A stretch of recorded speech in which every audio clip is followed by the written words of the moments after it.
Good morning, students. Welcome back to the session. So today we'll just continue with our discussion on partnership. We are left with a small bit of partnership, and then we plan to start with our discussion on the new chapter, amalgamation. So quickly on to the partnership, and if you can just move on to page number 5.298. Sorry, 2.98.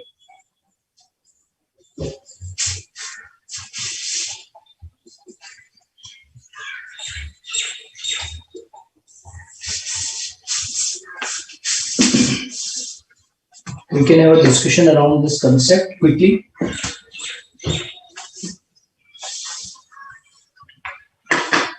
So it's about apportionment of shares amongst the partners, and that is something which will arise when the partnership is taken over by a company. Sometimes an examination problem may require students to suggest equitable basis for division of shares between the vendors when they are partners, so as to preserve the rights as previously existed between them, that is to maintain the same profit sharing ratio and to preserve the priority in regard to payment of capital. Payment of capital means whenever this capital will be paid back, which they would have inducted. Now, in relation to this, we can look at one example. Suppose A, B, and C share profits and losses in the ratio of 3:2:1. A, B, and C share profits in the ratio of 3:2:1. After allowing interest on capital at the rate 9% per annum,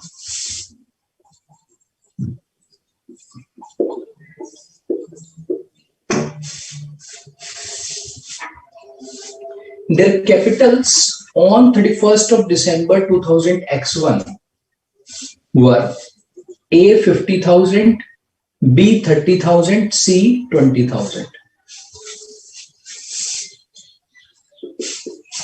So their capitals are 50, 30, 20.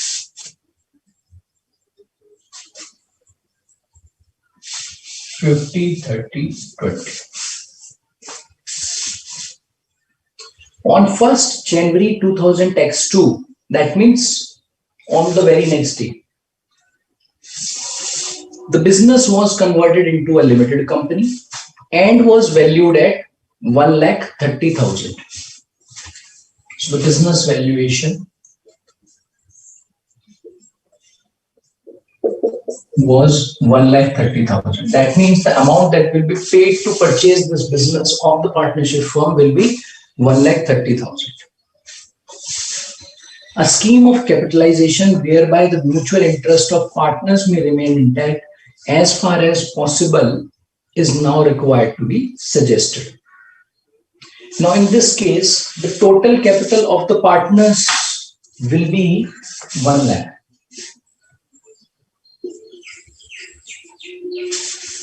Total capital of the partners will be 1 lakh.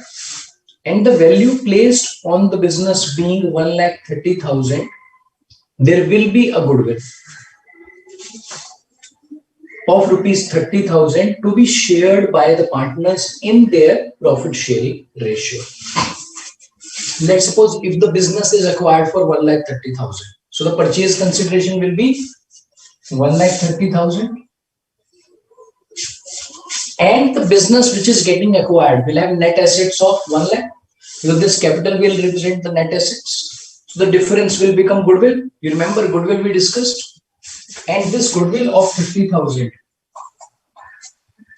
will now be shared between partners in their profit sharing ratio.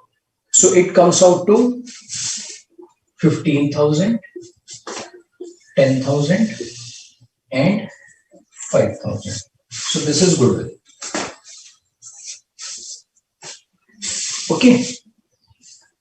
The capital will now be A 65,000, B 40,000, and C 25,000. Of course, so these two, then these two, then these two. Yeah. So the revised capital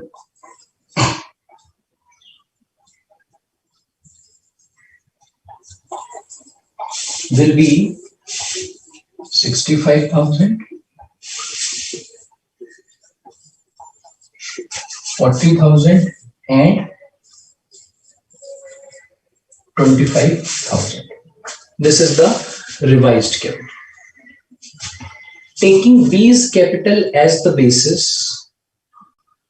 B's capital as the basis means we are now taking this capital as the base. You remember whenever we looked at making the capitals in proportion to the profit sharing ratio. So one of the capital was taken as a base always. So the same thing is now done. Now, if we take B's capital as the base, now again, there's no logic behind this. It's only an example. Taking B's capital as the base, if we have to make their capitals in the profit sharing ratio. So what will happen? A's capital should be 60,000. Why? Because A has a proportion of 3 and C has a proportion of 1 in their profit sharing ratio. So new capital, instead of calling it revised capital, will be 60,000. Yeah. And C's capital should be 20,000. And this, of course, is 40,000 because this has been kept as the basis. Ayush is asking, sir, there are no assets in the company. This will be there. There will be assets in the partnership firm, but we don't have the information. So that's why we are keeping this as the basis for picking up the net assets. And Meghna, we can have a discussion around it later on. Now, if we look at the capital in the profit sharing ratio, so we see that both A and C have got excess capitals of 5,000 each. Since the interest on capital is meant to compensate those capital whose capital is in excess of the proportionate limits, and since in case of partners it's an appropriation of profit, it will be proper to give 9% preference shares to A and C for rupees 5,000 each, and the remaining amount of 1,20,000 can be in the form of equity shares to be divided amongst A, B, and C in the ratios of 1:2:1. So how do we get this 1,20,000? This is 1,20,000.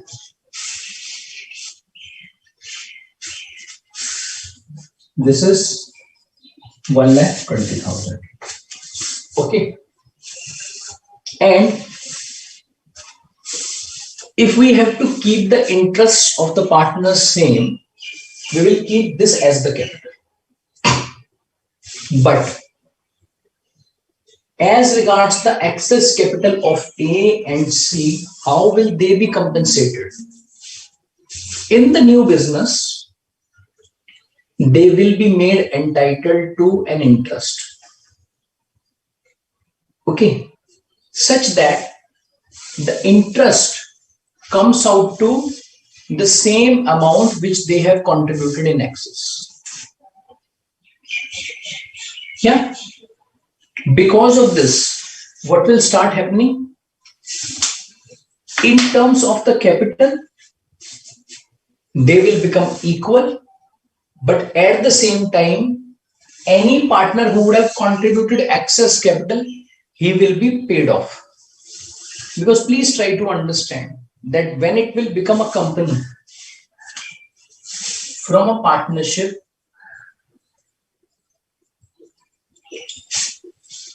when it will become a company, the loan which used to be there in terms of capital, for example, the capital of the partnership firm is actually in the nature of a loan to the partnership. Why? Because even though it was the capital, it carried interest rate. Yeah, if you look at the example, it carried interest rate at the rate 9%. But in case of a company,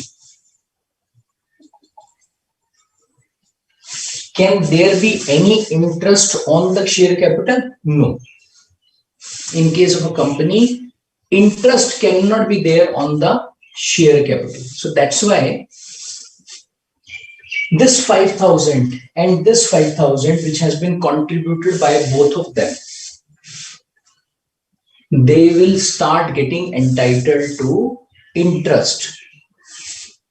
And that interest will be on this excess amount contributed, on which interest will be paid.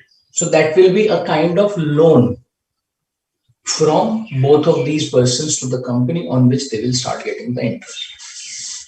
And that is how they will be paid. And this loan will be in the nature of preference shares. So we can say new capital in the nature of equity is this. New capital in the nature of preference shares will be 5,000 for this and 5,000 for this. And on the preference shares, they will get 9%.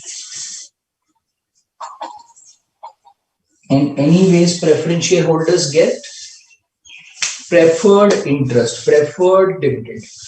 Yeah. So that's why whenever any payment will happen, first of all, it will be made to these two preference shareholders. And then the payment will be made to all these equity shareholders.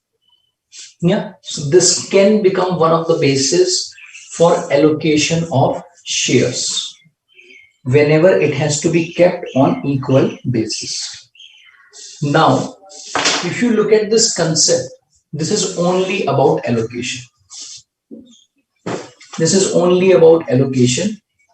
In the exam, you should be just knowing this concept, because in the exam, you never know. Any topic can be asked from the study material. So that's why any small point in relation to the allocation could be relevant for you. Tejas is asking, sir, why we are taking V's capital as the basis. And this is something which I clarified. And that's why I told you there is no logic. Example is taking V's capital as the basis. The question will tell you which capital you will need to take as the basis. Purnima is asking, so total has to be 1,30,000, right? Yes. So if you'll see now, equity will be 120 and preference share capital will be 10. Okay. Aditya, B's capital was kept as the basis. Please look at the example. Okay. Yeah. Clear, all of you?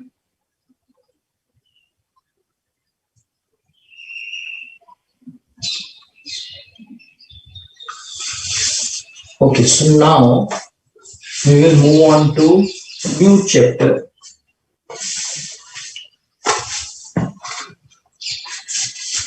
That is amalgamation.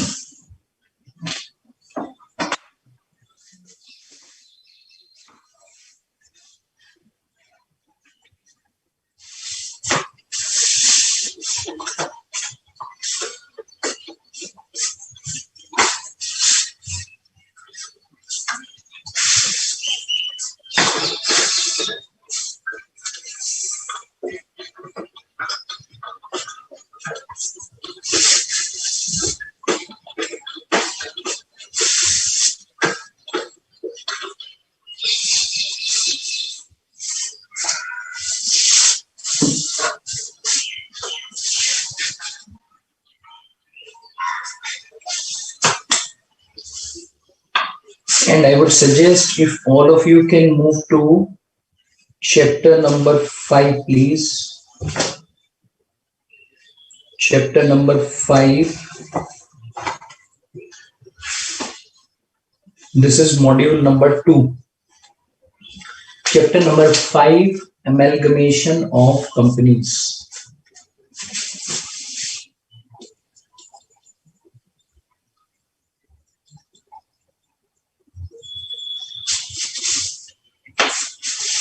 Yeah, Vasudha has understood. Radha is asking, sir, since preference shares are taken in such situation, isn't it be repaid within certain time? Doesn't that preference share capital balance of partners should become nil after some time? Not necessarily, because preference share capital will be dependent on the preference shareholder, whether they would want to get this redeemed or not. For the time being, we are not required to get into redemption. So that's why we are just keeping it same. If the question will require you to do this, you can do that. Okay. As of now, you don't need to get into that.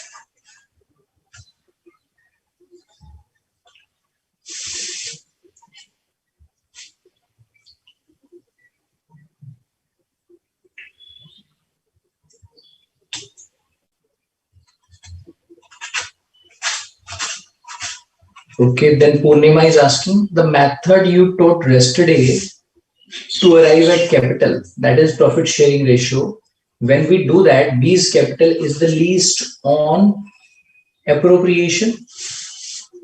Let me just repeat this point.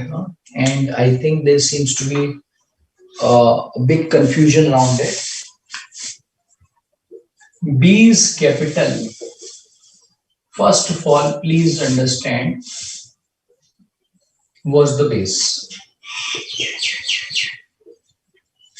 So your first query, because I am still receiving your queries around this, B's capital was the base.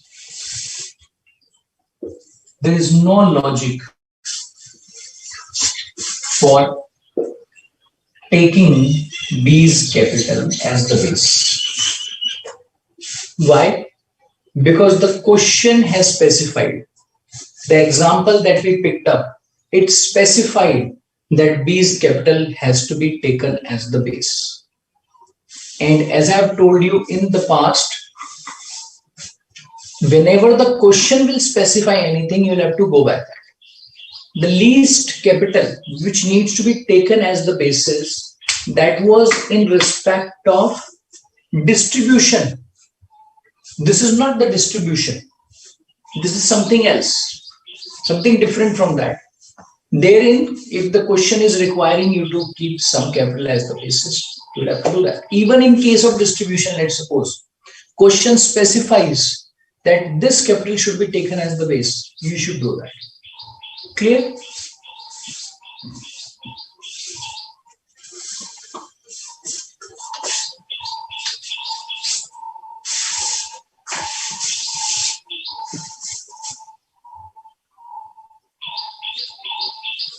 Okay, now moving further, amalgamation. If you look at amalgamation, this is something which you would have already covered, I'm sure, under AS 14. AS 14, have you all covered? Quickly, if you can confirm, because I understand accounting standards have all been covered by you. Quickly, if you can confirm, AS 14 you have covered, you have read AS 14. Tell me, you have covered AS 14. Accounting Standard 14. You all have covered? Okay, Vrinda is saying yes, it's covered. So you can say, now we are moving further on that accounting standard. In fact, there will not be much of difference in respect of certain principles that we'll discuss today, because most of the things you would have covered over there will now be applied, and we'll more of look at examples around that. Okay, so you can say it's more of that principle in terms of its application that will be covered under this chapter. Yeah, clear? So if we look at amalgamation, we can say there can be two kinds of activities. Two or more companies join to form a company, A and B join to form C, or A is sort of merged with B. Okay, clear? This is something which you call as amalgamation. But as regards amalgamation, what we can do is we can also look at one table which is given on page number 5.3, because with the help of this table you will be able to understand the differences between amalgamation, absorption and external reconstruction. Plus, this table will be a very good summary for all of you for revision at the time of examination. So I'm just straight away taking you to this table. So let's look at amalgamation first of all. When two or more companies are wound up and a new company is formed to take over their business. So amalgamation.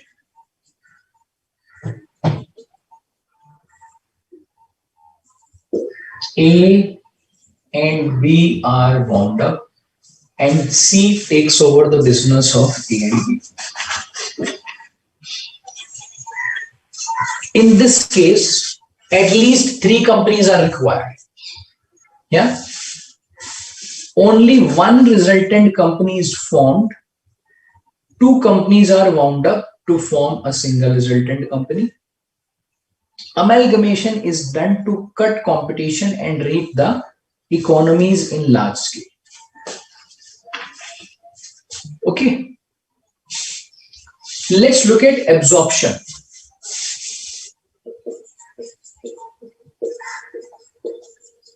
Now, in case of an absorption, what do?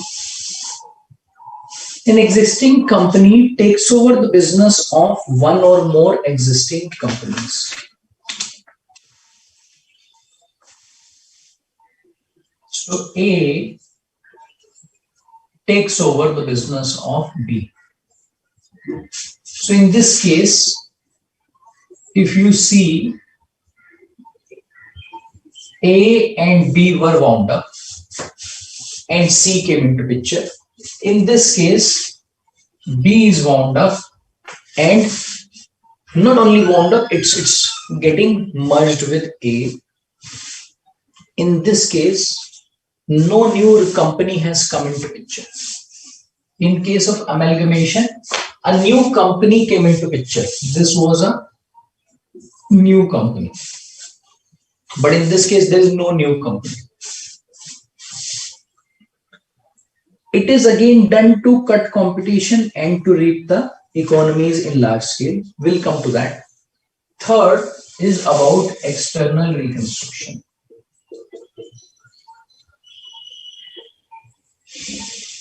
External reconstruction. So let's understand what do we mean by this. A newly formed company takes over the business of an existing company. In this case, C takes over the business of D. So in this case, D is coming to an end because its business is taken over by C. But C did not exist earlier.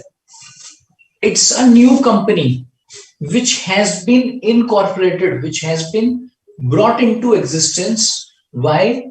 Only to take over the business of D. Okay, so that's the purpose. C has been brought into.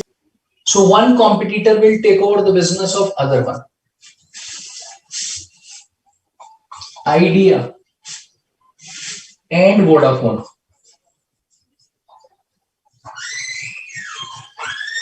So both of them were competitors, yes or no? But eventually what happened? They merged. And why did they merge? So that they can get into the benefits of economies of scale. To to cut the competition, at least amongst themselves. Now the competition for both of them will not be with each other, but with other competitors. So that's the benefit which will come to them. Yeah, so these are some of the reasons why these amalgamations, absorptions, or external reconstructions take place. Clear on this? If you have any questions around this, please let me know. Quickly, if you have any questions around this, please let me know.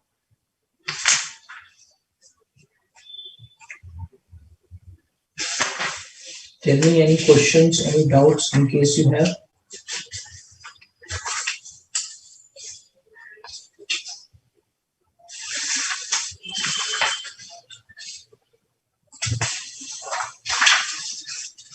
No?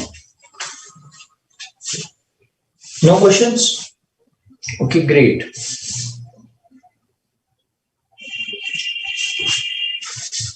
Radha is asking, sir, why there is a need for external reconstruction? That depends. Let's suppose the old company has got some branding in the market which is no longer required, or maybe its reputation is not good in the market and they want to come up with a new thing altogether. So many a times this is also followed. So for example, a company started into aviation and this was not really liked by the customers. So it has created a name in the market, but that name is not good. That's a bad name. But they still want to run into this business. So to improve upon this bad name and to just, get into a good thing with the continuity may not be easy. So that's why what they can do is they can just shut it and come up with a new thing altogether as if it's a new company.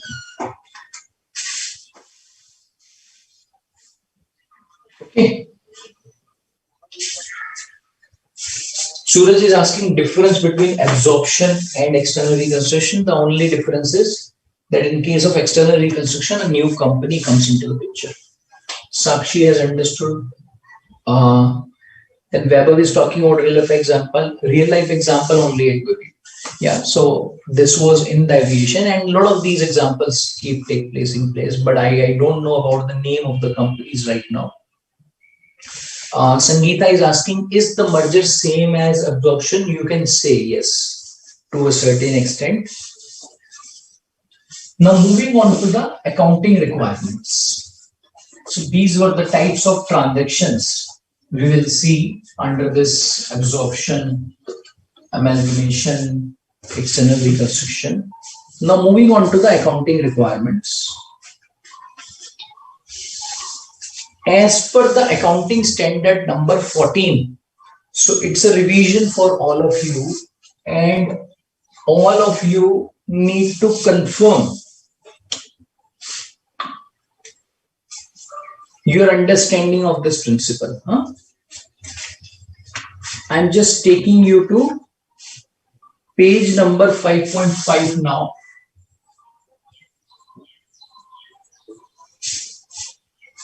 Under the standard AS14, two types of accounting have been discussed. One, that is amalgamation in the nature of merger, and second, amalgamation in the nature of purchase.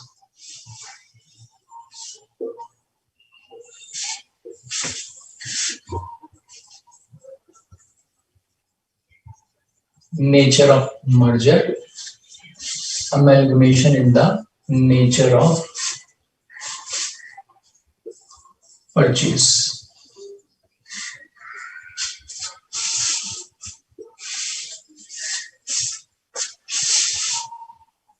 Okay, yeah. Now, if you look at the accounting requirements, both of them are completely different in both the cases. But for accounting to take place under nature of merger or nature of purchase requires fulfillment of certain conditions. Whenever there is an amalgamation which has to be accounted for, by using this nature of merger or by calling this to be a merger, then certain conditions are mandatory. And all those conditions are required to be fulfilled. If any of those conditions is not fulfilled, then it will become amalgamation in the nature of purchase. So can you all start telling me about those conditions without reading anything from the study material, please?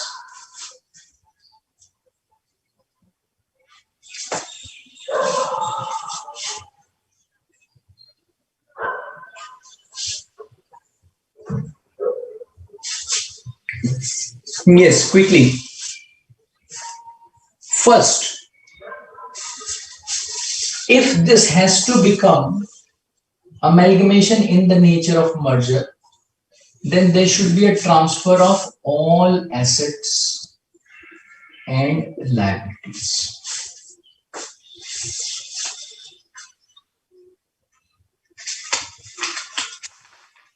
Correct? Yeah. Number two, equity shareholders holding 90% equity shares in the transferor company become shareholders of transferee company. Now there are two terms, transferor company and transferee company. Now what's the transferor company? A takes over the business of B. Okay.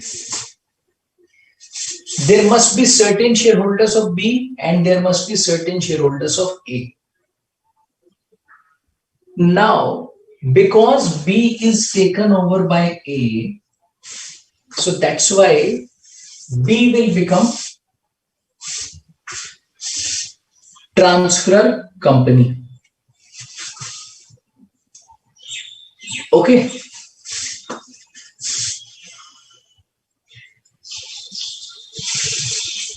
And A will become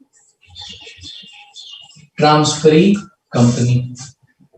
Now it puts a condition that equity shareholders of B, which should be 90% or more,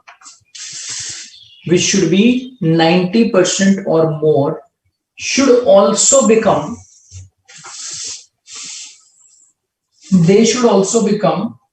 equity shareholders of A. Okay, yeah. Now in this case, it's not necessary that after this equity shareholding, which is changed, these shareholders also become 90% equity shareholders of A. Maybe they are having a small proportion, but all these shareholders should get the shares of A. That's the necessity. That's the condition. Clear? Number three.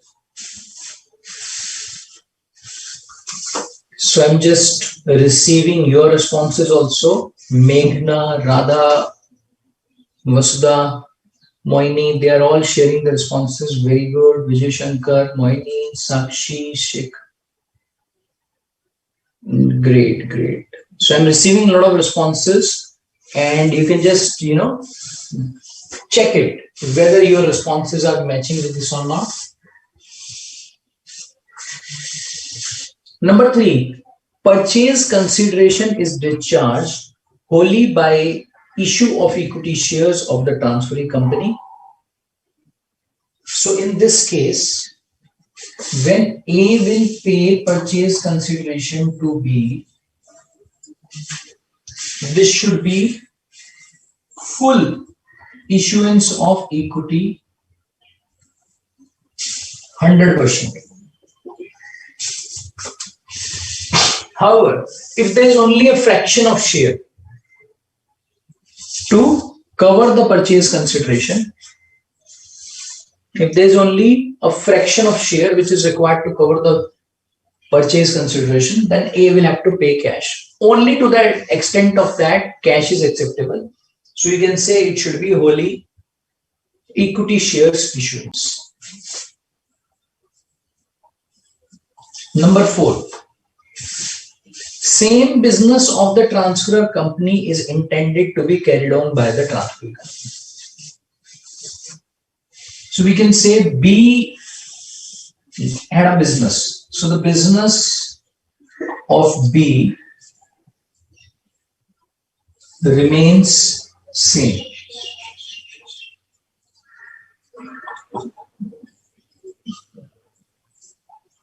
It's not changed. It's same.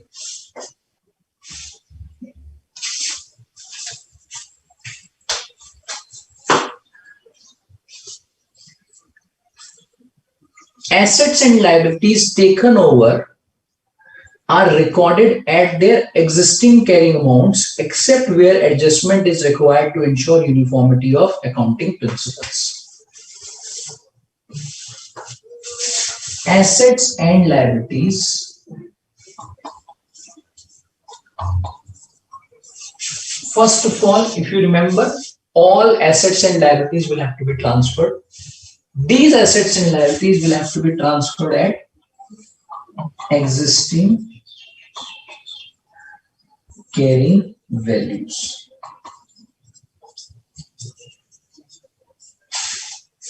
Okay. Now, if we look at the requirements of amalgamation to be called as amalgamation in the nature of merger, then the standard says all these conditions 1 plus 2 plus 3 plus 4 plus 5, all these conditions are required to be fulfilled. If only one out of these is not fulfilled, even then this amalgamation in the nature of merger will not remain amalgamation in the nature of merger. It will become amalgamation in the nature of purchase. Means if any of the conditions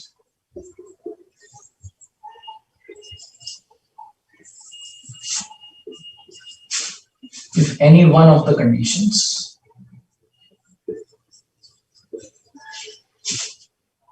is not fulfilled, then what would it become? Amalgamation in the nature of purchase.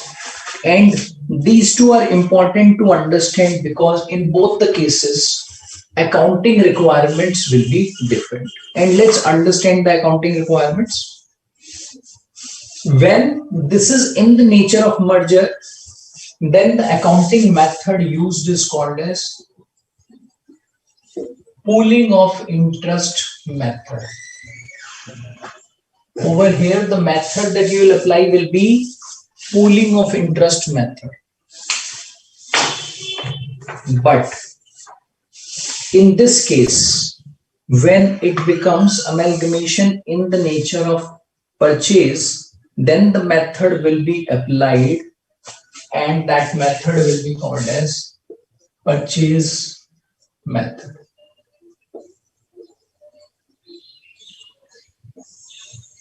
Okay. So now if you want to note down, you can note down. It's a very good summary, I would say, for the purposes of your revision. Anamika is asking, sir, can you please explain the fifth point? Yes. Fifth point is basically in line with point number 1, or you can say continuity out of point number 1. When all these assets and liabilities will get transferred from B to A, so these assets and liabilities must have been recorded in the books of B. That is called as carrying amount. So all these assets from B to A will move at existing carrying amounts. There should not be any agreed values on this. Clear? Suraj, clear on this? Sheikh is asking, sir, what is meant by except that cash may be paid in fractional share? When you look at some examples, you will get to know about it. It means if some amount is paid, say purchase consideration has to be paid equivalent to 1015 rupees. Okay. Now, shares are required to be issued, and shares have a face value of 100 each. 100 each. So how many shares will be issued to pay this purchase consideration? 10 shares. So 10 shares will be issued. But 10 shares will have a value of 1000. So in this situation, what do? Either you will issue 10 shares and pay 15 rupees in cash, or you will issue 11 shares. 11 shares are not required to be issued because you will not pay in excess. So what do? You will pay the shares 10 and 15 in cash, because part of the share cannot be issued. Only one share can be issued. Means you cannot just cut down share from 1 to 0.5 or 0.25. That's not possible. Correct? Understood?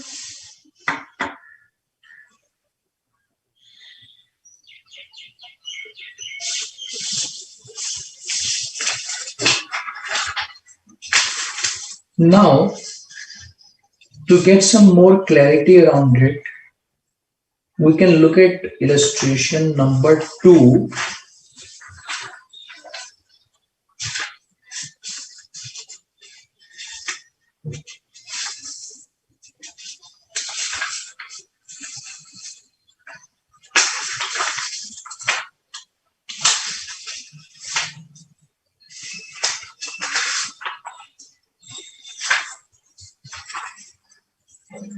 And this is page number 5.10.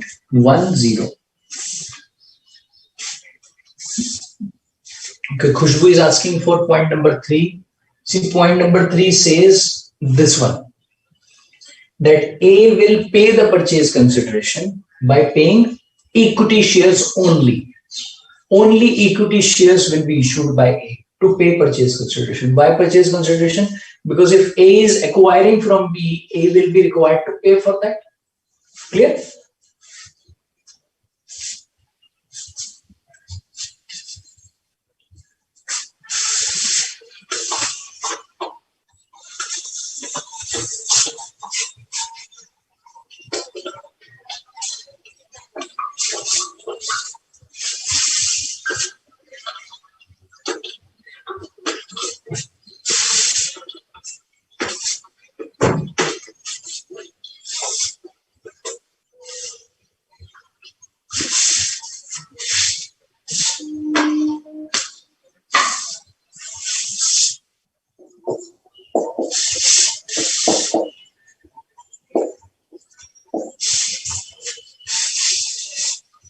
S Limited is absorbed by P Limited, and S Limited gives the following information on the date of absorption. Sundry assets 30 lakh, share capital,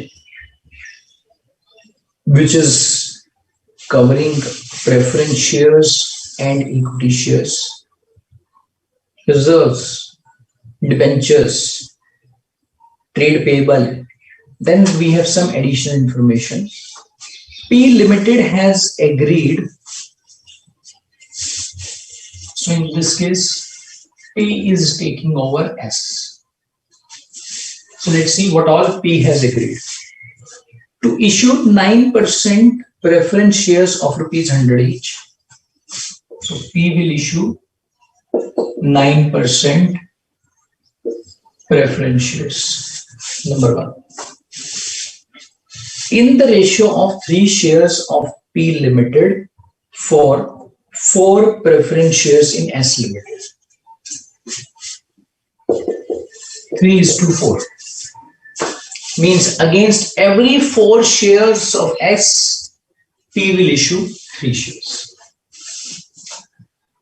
Second, P will issue to the debenture holders in S Limited.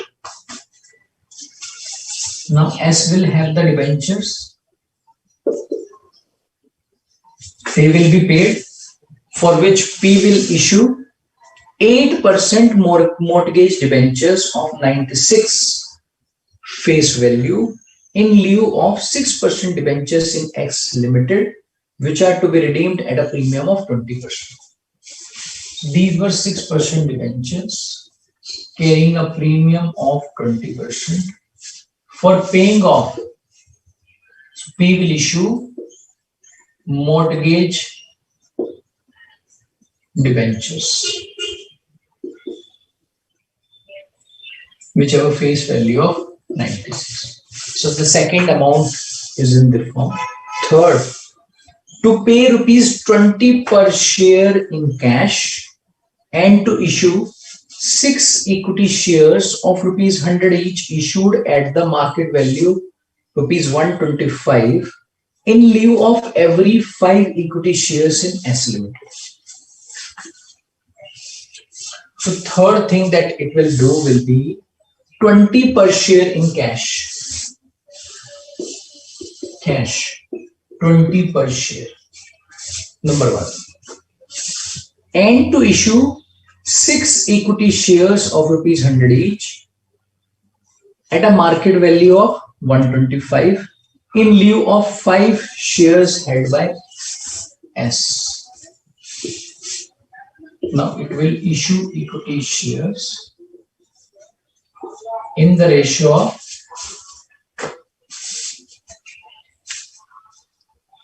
6:5. Means for every 5 equity shares of S, 6 equity shares will be issued by P, and those equity shares will be issued at a market value of rupees 125 and their face value is 100. So they will be issued effectively at a premium of 25 per share. Okay. Next, to assume the liability to the trade payables. So trade payables liabilities to be assumed. You are required to calculate purchase consideration. Now A will be required to pay so many things, to so many liabilities, towards so many instruments of S, we can say.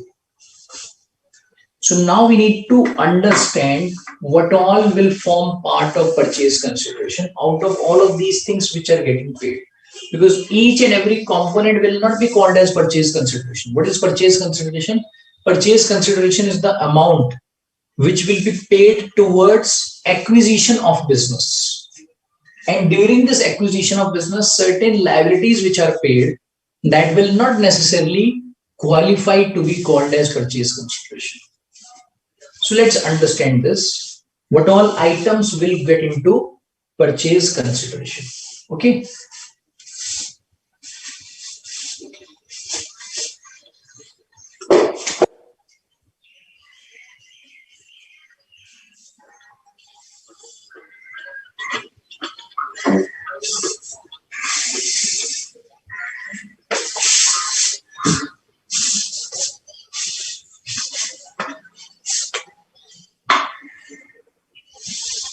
So we'll go one by one. First is issuance of preference shares. Will that become part of purchase consideration? Yes. It will be part of purchase consideration. So preference shareholders are 2000. And for every 4 shareholders, 3 preference shares will be issued. Yeah, so divided by 4 into 3. So these are the number of preference shares. Number of preference shares to be issued. Okay. And what will be paid to them? 9% preference shares of rupees 100 each. Into 100. So what do we get? 1,50,000. So first amount will be 1,50,000 in the form of preference shares. Second, debenture holders will be paid. So whenever payments are made to debenture holders, that will not be a part of purchase consideration. That will be part of paying the liabilities. So it doesn't go to purchase consideration. Third, cash will be paid. So will cash payment qualify for purchase consideration? Yes. So 20 per share has to be paid. So how many preference shares, equity shares are there? 5,000. To every equity shareholder, 20 will be paid. So I think it is 1 lakh. Third, equity shares will be issued. So issuance of equity shares, will that be a purchase consideration? Yes. How many equity shareholders are there? 5,000. Every 5 shareholders will get 6 equity shares. So the number of equity shares to be issued is what? This is the number of equity shares. And what will they get? Rupees 125 of the share. So this is 7,50,000. Next, payments to trade payables will be made. Payments to trade payables will be made. So can that be a part of purchase consideration? No. Another very important point which you need to remember is that whenever equity shares are issued at a premium, so if this equity share would have been issued in the market, this would have fetched 125 rupees. Its face value today may be 100, but a share worth of 125 has gone to the transfer company or the shareholders of the transfer company. So that's why for the purposes of purchase consideration, we will take market value. So all in all, this becomes 10 lakh.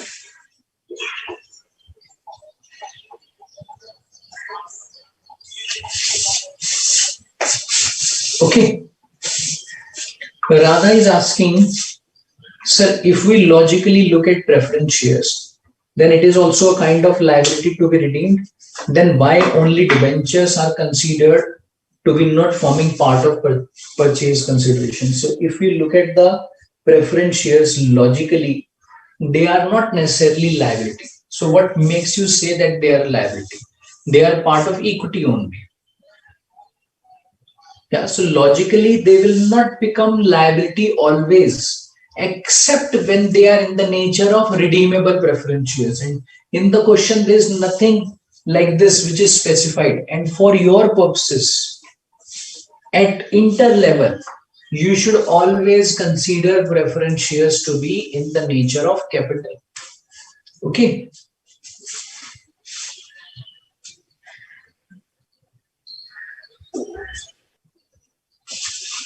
Now we can move further on to the accounting requirements.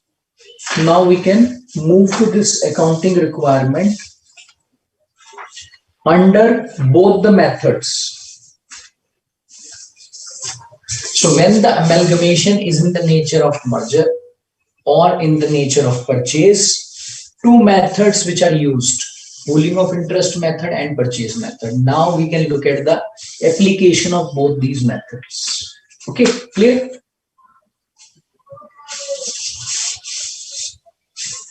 So all of you, if you can go to page number 5.15.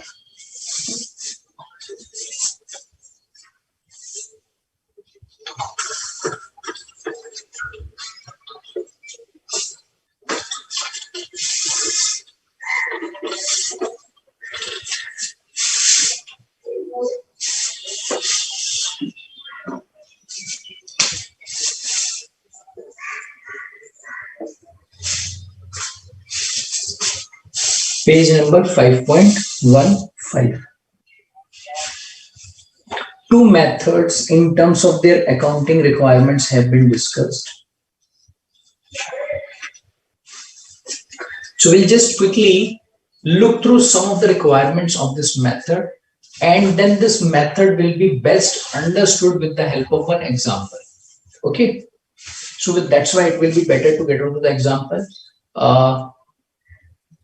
Munna is asking, sir, how this answer will be presented in the exam from the examination point of view. So the way I have presented this, you need to present it the same way. Secondly, please also look at the solution in the study material.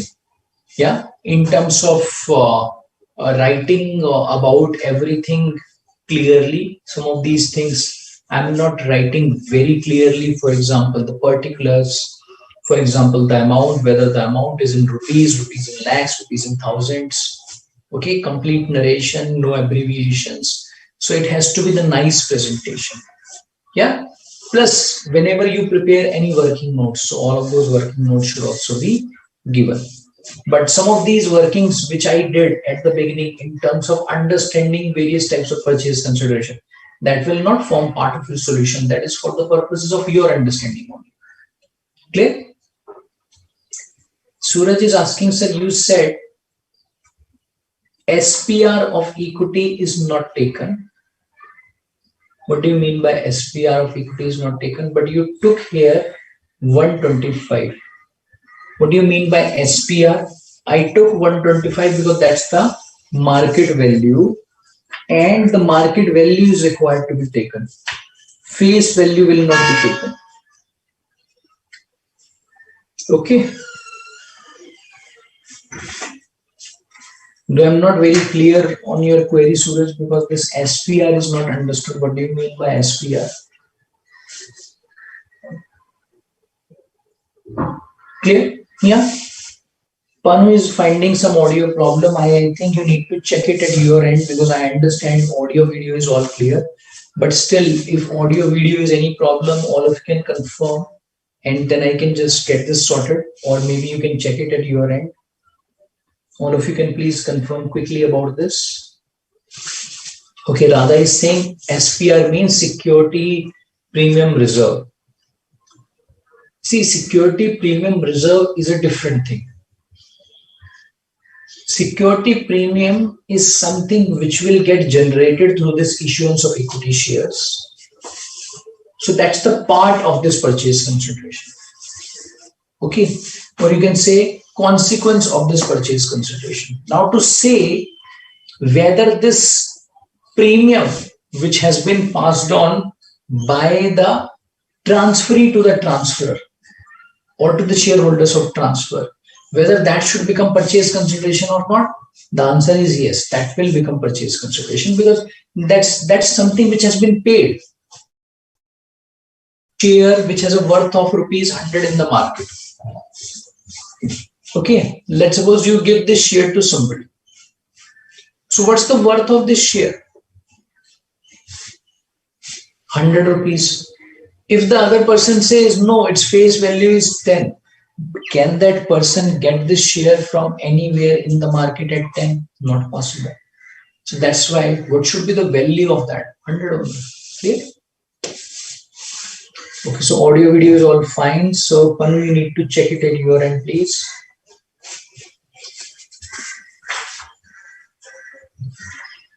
Okay, quickly, if you can go to the methods now.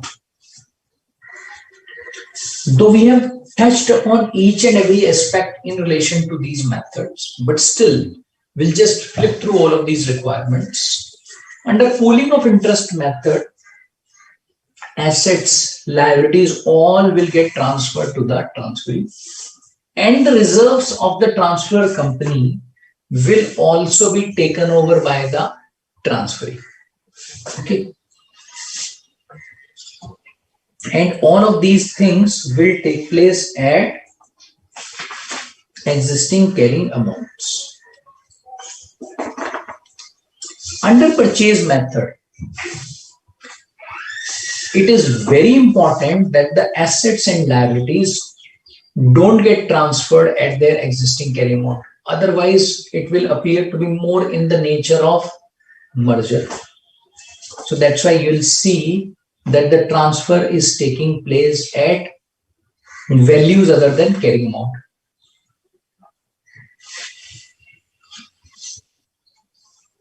I would say one of the biggest difference in respect of these two will be about taking over the reserves. So let's understand that principle.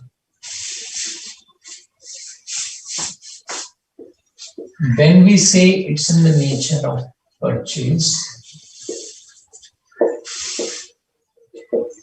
as against pooling of interest,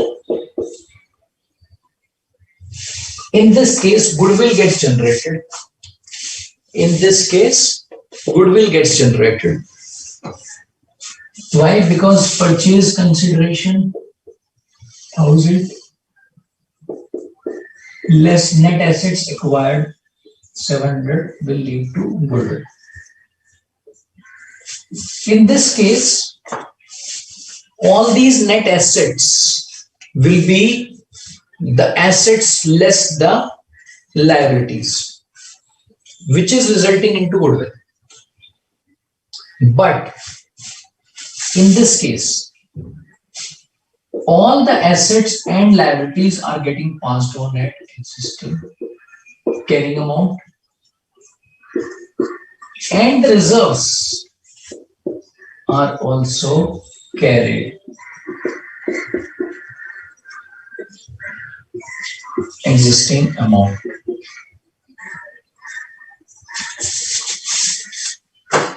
Reserves actually are not considered separately under this method.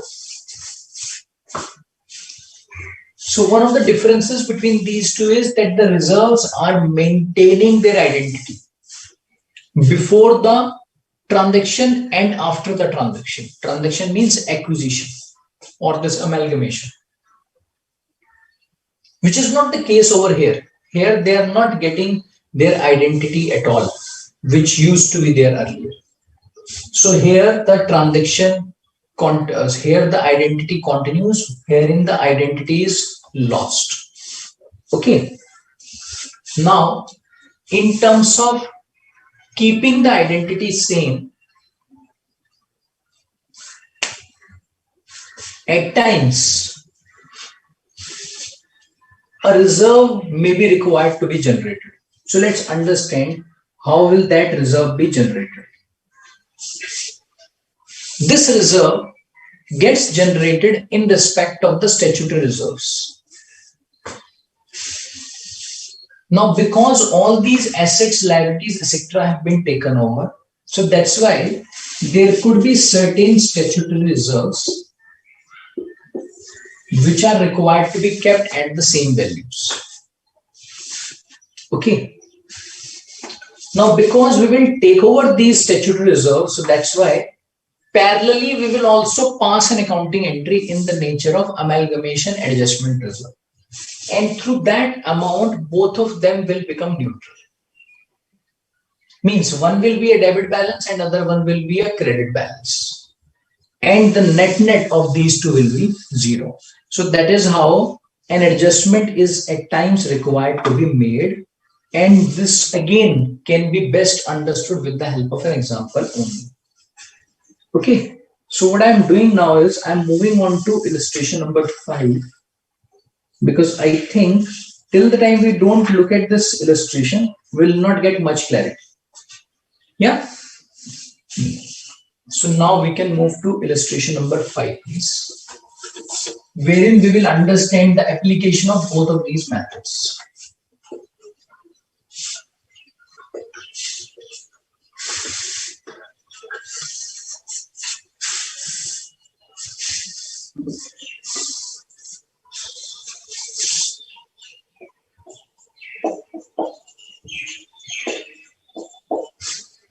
Illustration number 5. Okay, Radha has a query. Radha is saying, sir, if 90% of the formation of shareholders is not there, formation means if they don't continue from transfer to transferee, but 90% voting rights is with that of few shareholders, and that few shareholders would be the part of the transferee company, then does this qualify for amalgamation in the nature of purchase? The answer is yes. For this to qualify as amalgamation in the nature of merger, 90% shareholders should get the shareholders in the transferee company, which if doesn't happen, okay, then it will be called as amalgamation in the nature of purchase. It has to be with shareholding only. Moving on to illustration number 5, it says, consider the following balance sheets of two companies X and Y as at 31st March X1. The balance sheets are given. Yeah.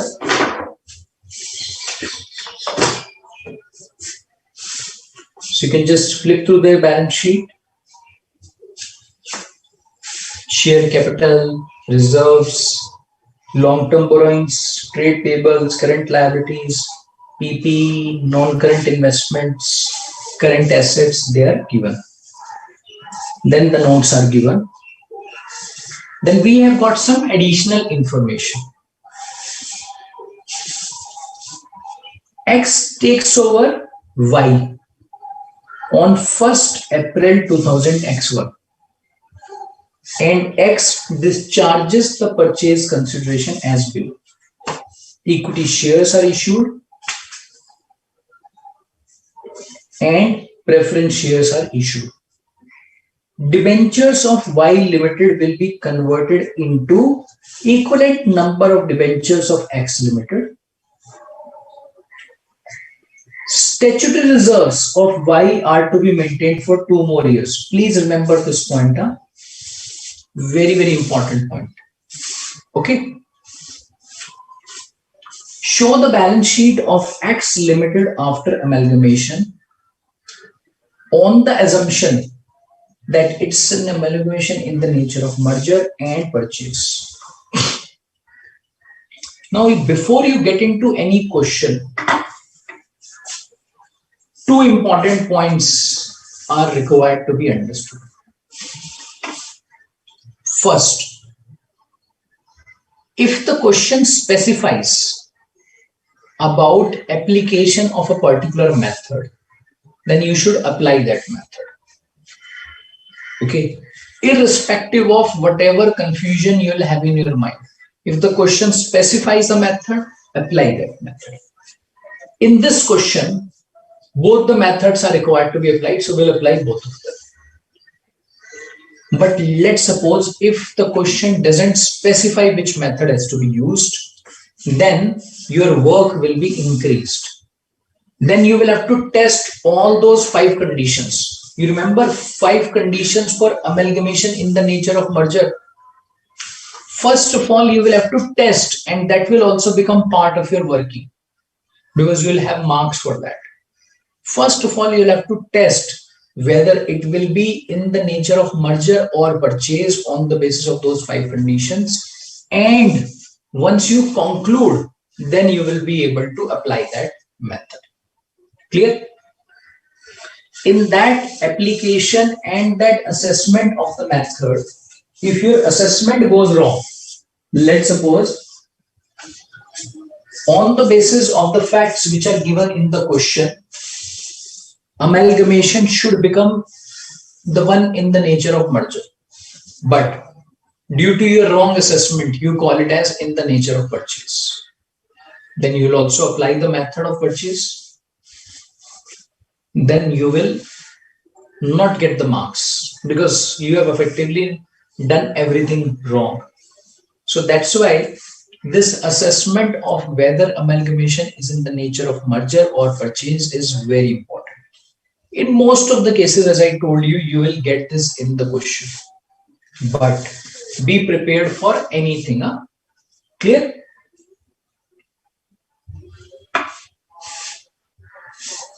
So we will first of all start with amalgamation in the nature of merger.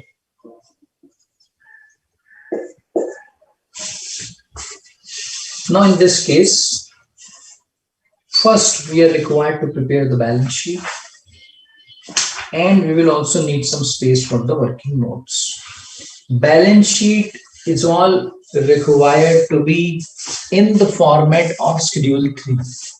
Please remember, every time you prepare the balance sheet, it has to be in the form of Schedule 3.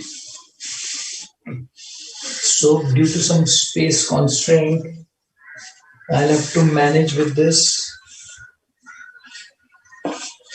Yeah, let me just pick up the format only. And I'll reserve some space for the workings over here.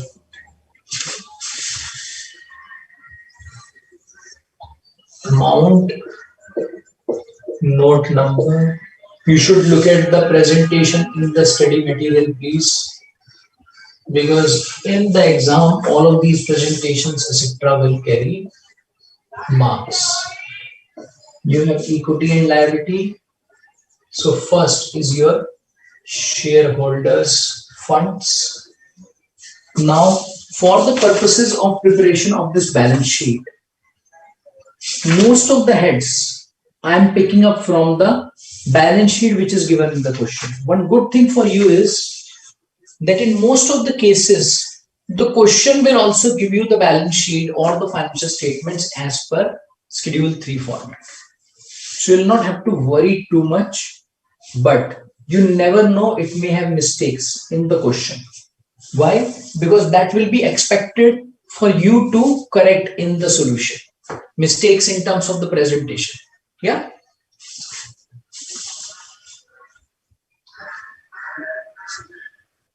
First, we have share capital, then we have reserves and surplus. Share capital, reserves and surplus. 1, 2. Okay. Then we have got long-term borrowings, non-current liabilities. Non-current liabilities, which will be long-term borrowings.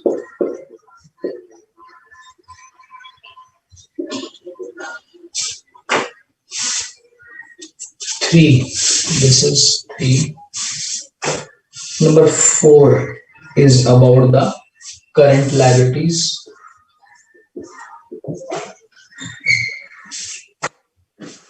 Trade payable, other current liabilities. Trade payable, other current liabilities. Yeah. Now this information I'm picking up from the question. Okay. And we can give the notes. And please try to give notes for as many line items as possible. It's always better to give the notes. Because when you look at the balance sheet, it will always have. So in terms of assets, we'll start with non-current assets. So this is PPE and non-current investments. PPE, non-current investments. Now please see that I am writing some of the I'm just using some of the abbreviations on these things. I may not be writing in full, but you need to write this in full. It's inventories, trade receivables.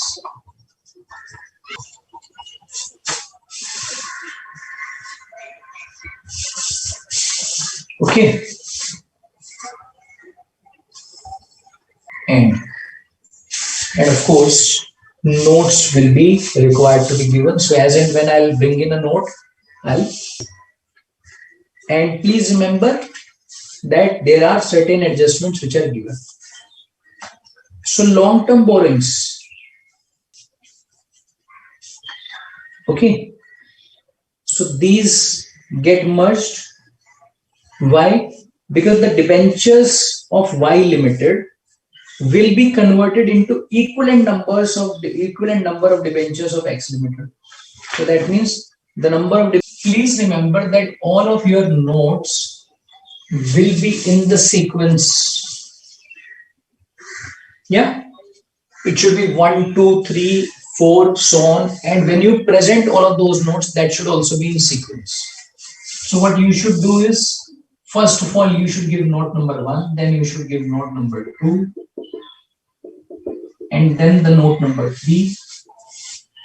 If you put note number 3 first and then you give note number 1, that will be incorrect presentation. Okay. For the time being, I'm just moving on to note number 3 straight away.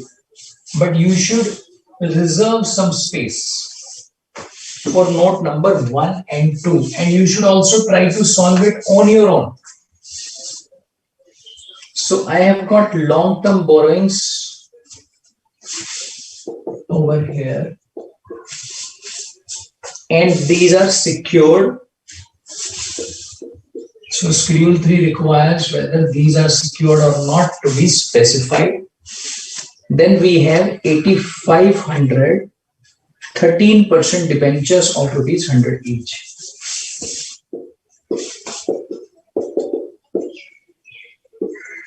Of rupees 100 each. So this becomes 8,50,000, and the numbers are in thousand. Sorry, the numbers are in thousand. So these are rupees in thousand. So I'll just take out these 30. This is 850. Okay, and this one I can bring over here now. Clear? Next, trade payable and current liabilities. Now the good thing under amalgamation in the nature of merger is that all the assets and liabilities will be taken over at existing amounts. So 450 and 350.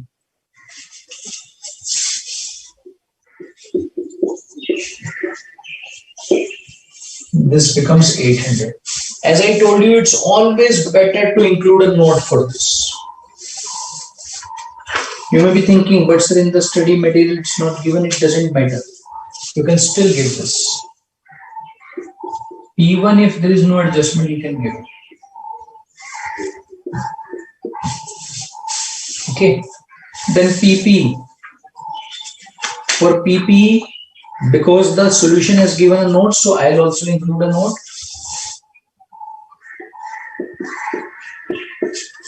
Note number 4. PP includes land and building, plant and machinery, furniture.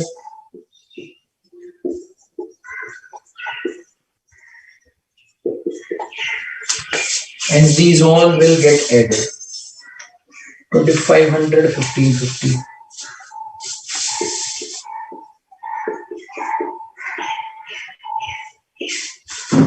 It's 4,050.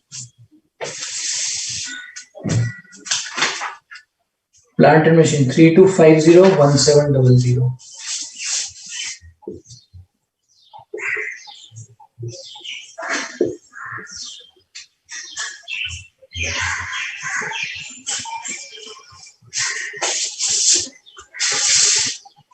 Then we have furniture 575, 350.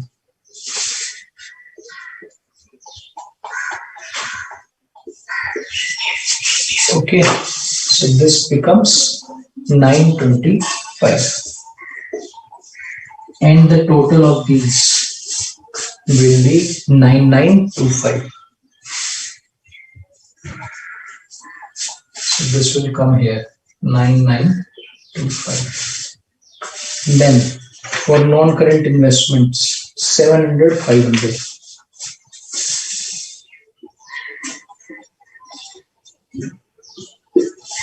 This is 1,200.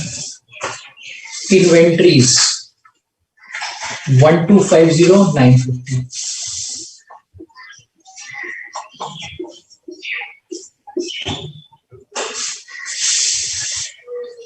Trade receivables.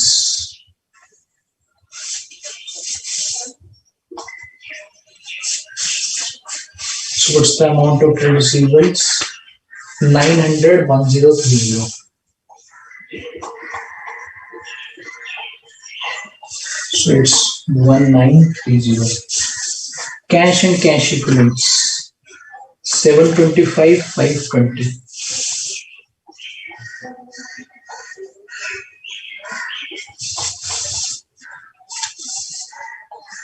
One four four five.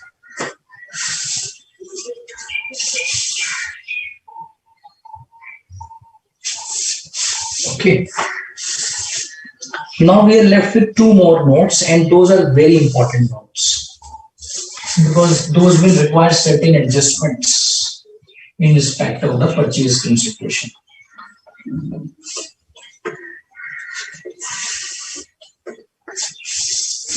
Let's move on to those notes now. Note number 1.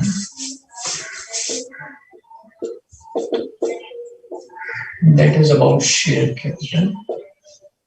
And note number 2. That is about reserves and surplus. Now let's begin with this. Equity share capital of rupees 10 each exists.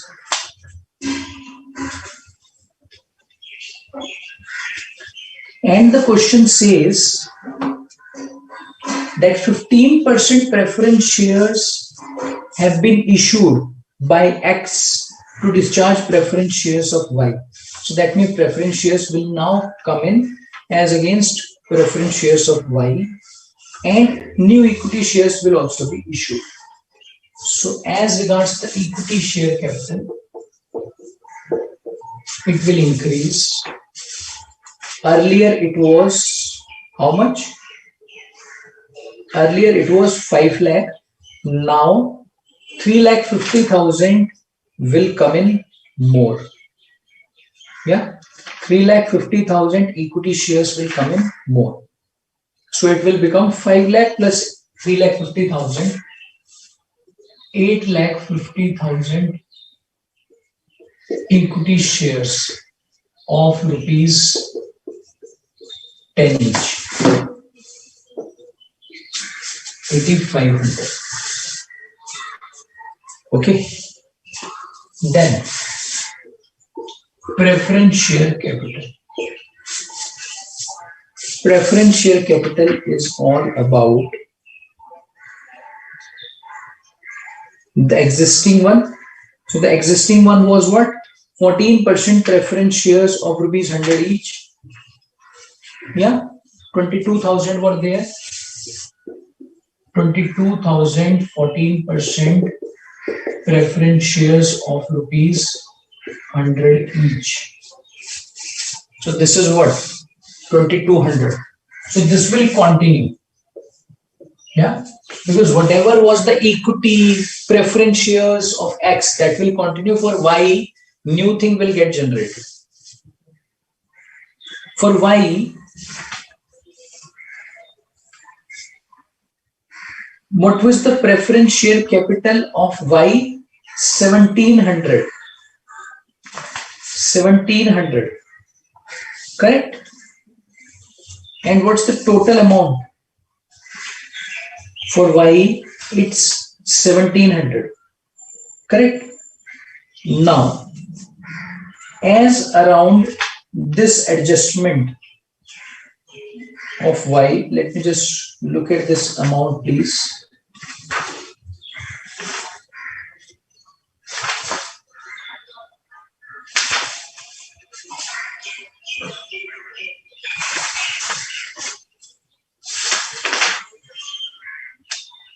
%15 preference shares will be issued to the preference shareholders who are having 14% rate of interest. So now the rate will get changed. Yeah. So for that, amount will also have to be changed. So this becomes 18,700. 15% preference shares of rupees 100 each. This is 1870. So all in all, it is, what's the total amount? 12570. So I'll just bring in 12570 over here, and then I'll move on to the reserves. Now reserves will maintain their identity. This is very, very important. Reserves will maintain their identity. So general reserve, it will continue. General reserve X and Y, it will continue. This was 500 and 250. So this continues at 750. Okay. Then there was export profit reserve. So this will also continue. Export profit reserve was 300 and 200.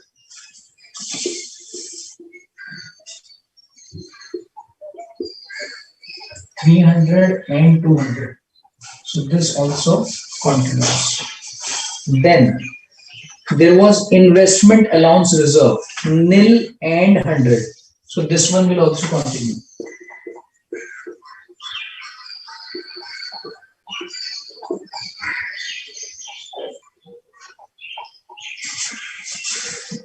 This is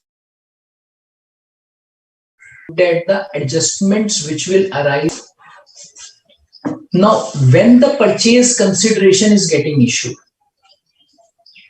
yes, so that purchase consideration leads to goodwill. But in this case, there's no goodwill gets generated. In the nature of merger, no goodwill gets generated. So what do? The difference between amount recorded as share capital issued and the amount of share capital of transfer company should be adjusted in the reserves. So what's the adjustment? Let's look at the adjustment. If you look at the share capital of the transfer and the transferee, there are a couple of amounts. If you can go to those amounts, please.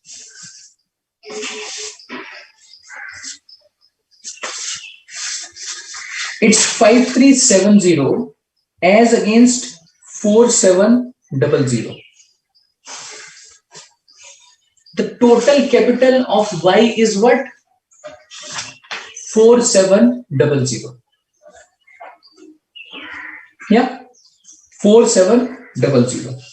Against which, what's the capital which is going out to Y? What's the capital which is going out to Y? It's 5370. How do you get this 5370? We can just check it over here. This is the one which is going towards Y. And a part of it also goes towards Y. Let me just compute it. The part which goes to Y. Yeah, can you also compute this and let me know quickly? I am also computing this.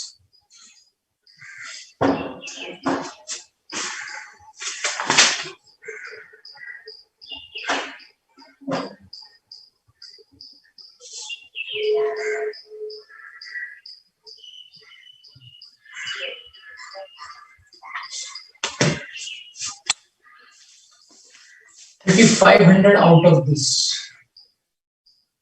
is towards Y, and this 1870 is towards Y. Okay. The previous capital of Y was 4700. Previous capital of Y was 4700, and now the capital which has gone to Y is 3500 and 1870 minus 3500 minus 1870. So the difference of these is what? Difference of these is 670. The excess thing which has gone to Y, 670. So this excess capital which has got generated, this excess capital will get adjusted from the reserves. So we will say adjustment for amalgamation.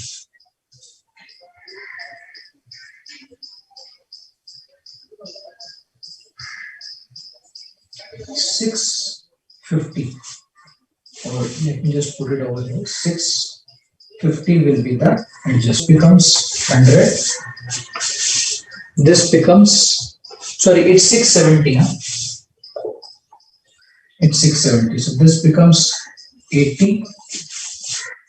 The total amount therefore will be 1930. This is 1250. This is 100, and this is. So 1930 is what you take over here.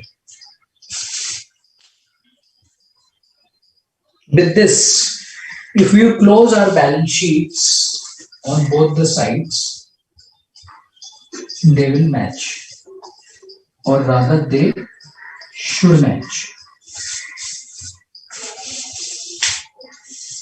Okay.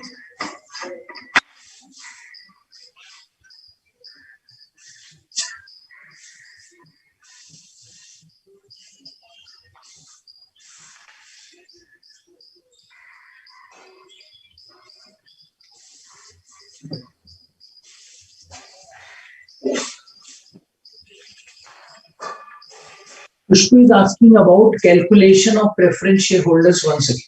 It's very simple. If you look at the preference shareholders, it's 1700. So I'll just clear this part now.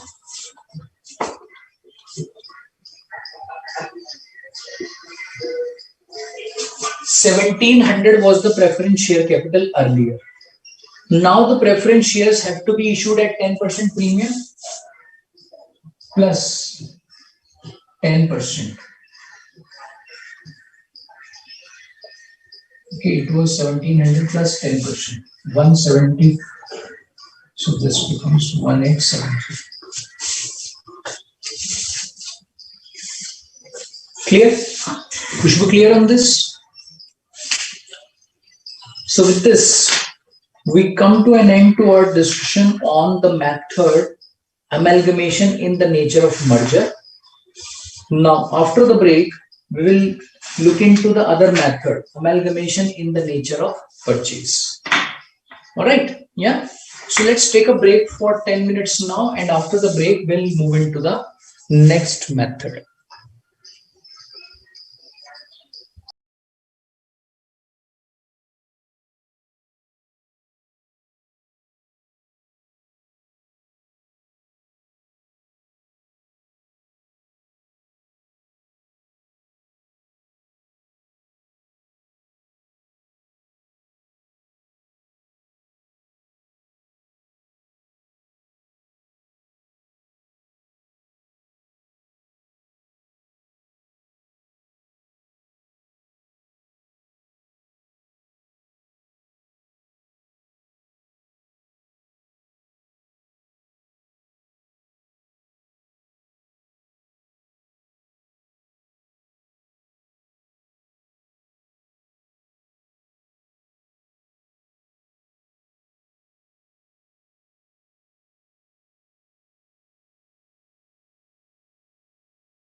Mansukh?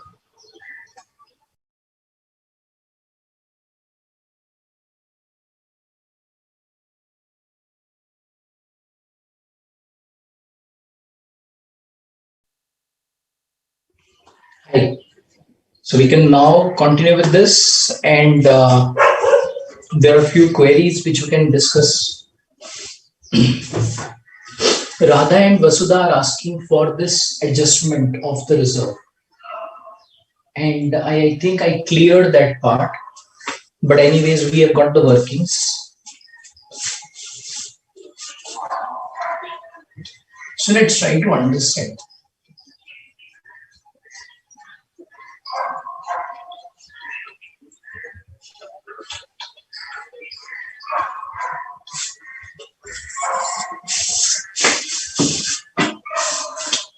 If we look at the share capital of Y,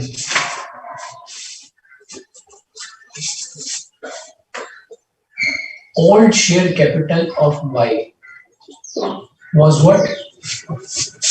4,700, correct? And its reserves were 1050. Its new share capital.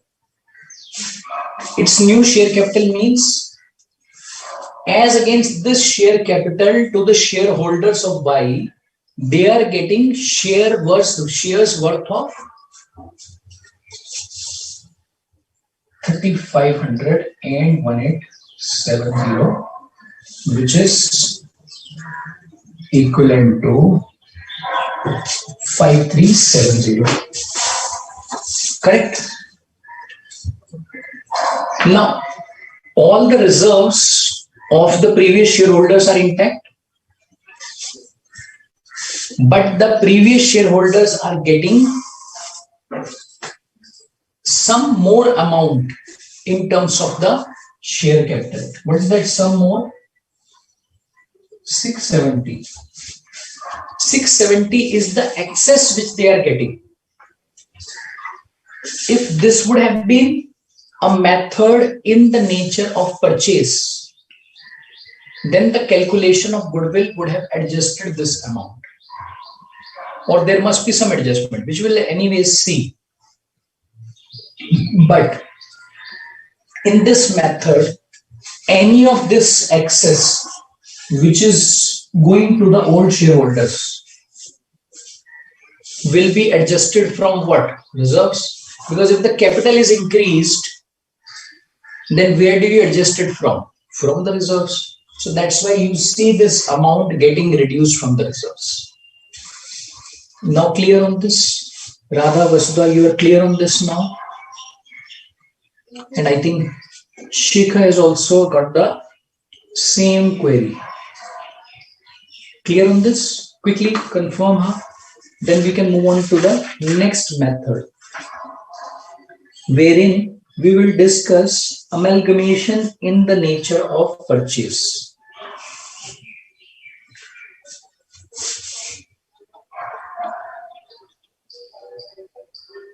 So I can clear these two.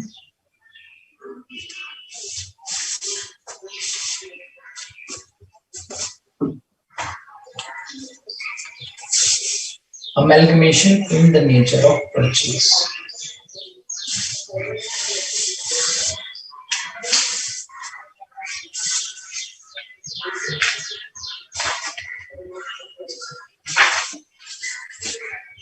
Okay, clear?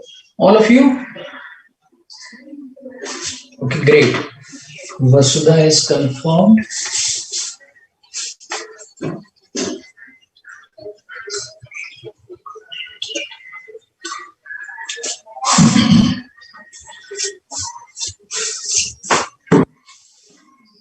Now moving further, looking at amalgamation in the nature of purchase.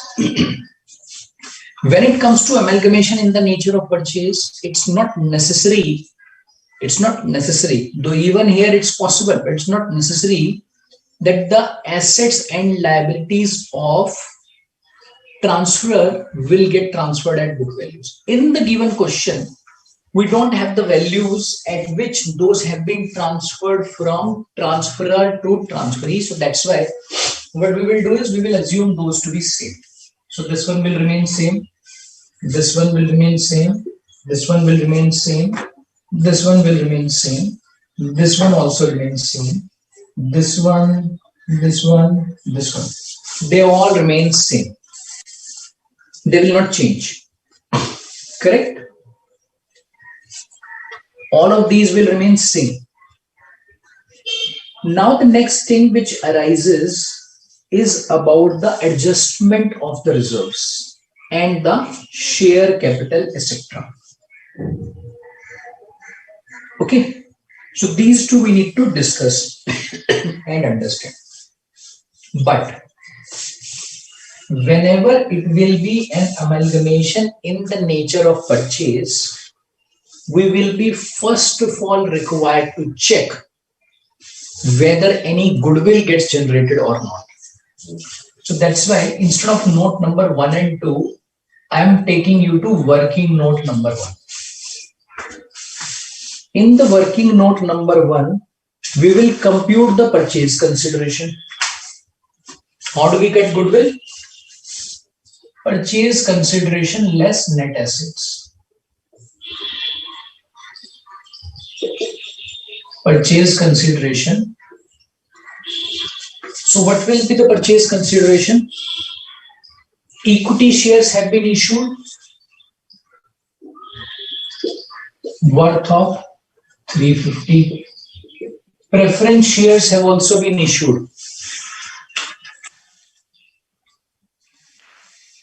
worth of 1870. So the total purchase consideration is what? Sorry, it's 3500.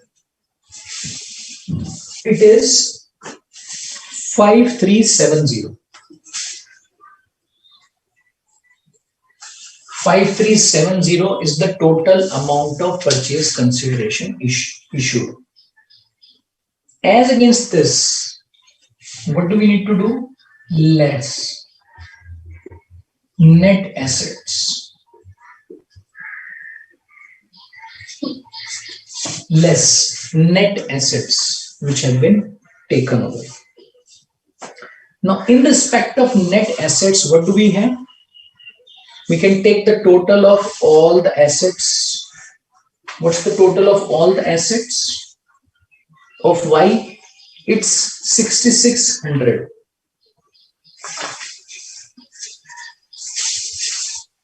Sundry assets of Y, 6600.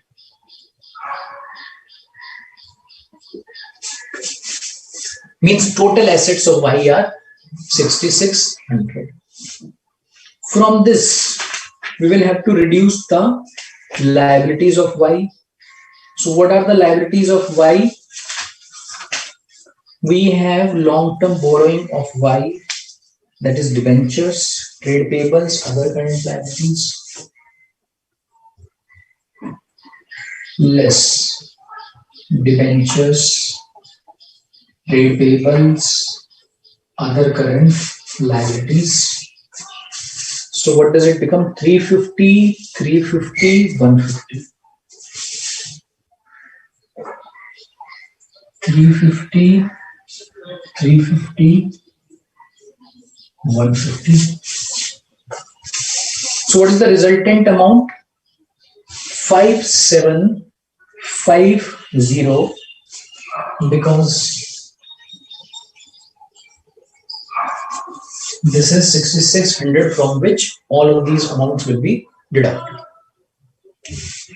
Now, if we look at the current situation, what has happened? This much amount has been paid to get the assets or the net assets worth of this much amount. So in our scenario, we have got negative goodwill. If you'll see, this amount will be negative 380. This is negative.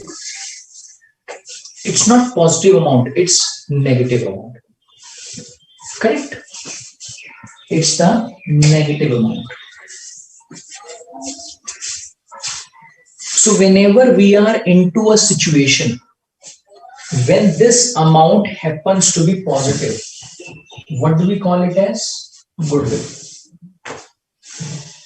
But whenever this will be negative, then instead of calling it as goodwill, what do we call it as? Capital reserve.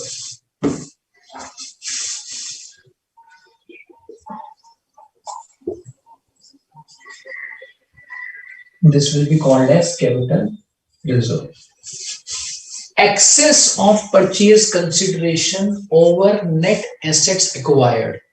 If that is positive, it will be goodwill. Otherwise, it will be capital reserve. So in this question, we are getting capital reserve instead of goodwill. And where will this reserve go? To any other reserve. Okay, clear? Now, moving further onto share capital. Now, as around the share capital, everything remains same. So what will be the total amount of share capital to be transferred under the method? It will be 12570. It is again same. It has not changed. Okay, it is same. It has not changed. But when it comes to note number 2, we will see some changes.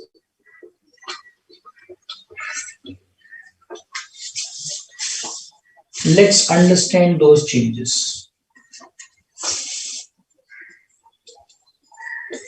Note 2, reserve and surplus.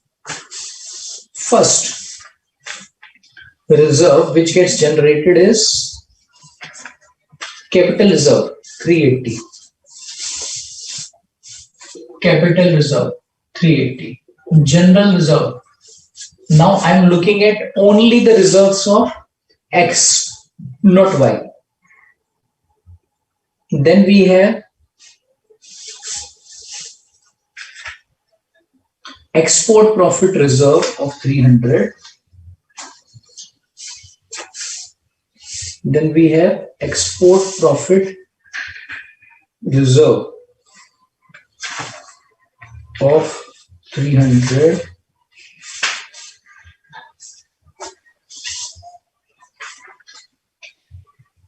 plus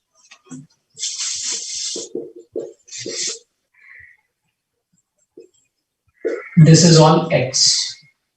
This is all X. Now, export profit reserve is what? It's a statutory reserve. So, export profit reserve of Y will also be brought in, equivalent to 200.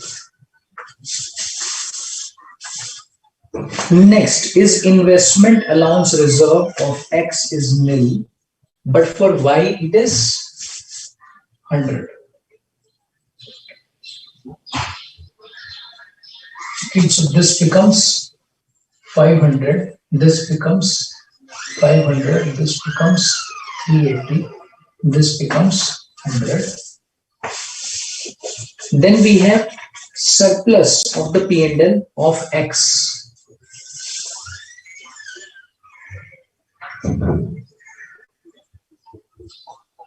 It is 750. It will also go. Okay. Now, in the given situation, if you'll see, we have picked up all the reserves of X only. This is a reserve which is generated due to amalgamation. Except for this, it's X, it's X, this is also X. For Y, we have picked up two reserves. Why? Because these are statutory reserves. Statutory reserves are at times required to be continued, even if it's in the nature of purchase, because in case if it's a method of amalgamation in the nature of purchase, then the reserves of Y will not move. They will just get closed over there.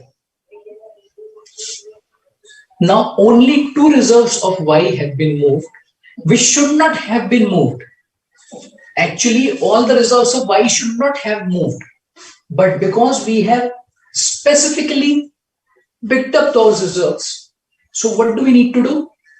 We will have to compensate that by passing a contra entry. You can say it's a kind of contra entry. So we'll have to say amalgamation adjustment reserve will be generated equivalent to sum of these two by a negative amount. By a negative amount. If you put a negative amount over here, then what will happen? If you put a negative amount over here, then what will happen? It will become 0. It will become 0. Correct? Yeah. So this is what we have exactly done over here. We have made it 0. So the total of this therefore becomes, I think, 1930, which will move here. 1930. And with this, both the sides of the balance sheet should match. You can check and confirm. Both the sides of the balance sheet should match. Okay, clear, all of you? Radha is saying, I wonder that in merger there is excess on capital, whereas in purchase there is capital reserve. That is not really the excess of capital, Radha. That is basically an adjustment, which for the purposes of our explanation, we understood as excess of capital.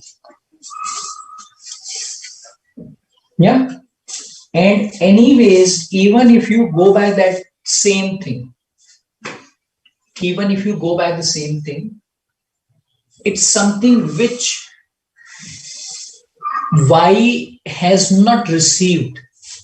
This is the amount for which he had to compensate. Sangeeta is asking, is investment allowance reserve a statutory reserve? Yes, that's the assumption. Sheikh is asking, why, sir, it is called goodwill and capital reserve? That's the requirement of the accounting standard.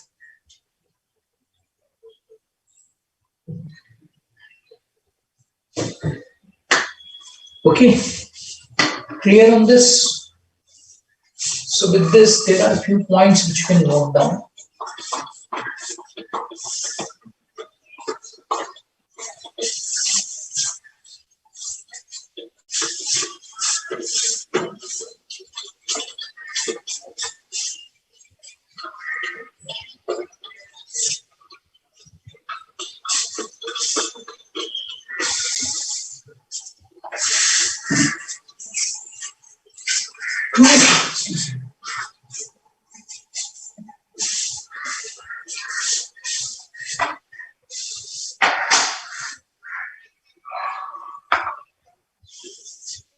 Khushbu is asking for calculation of amalgamation reserve.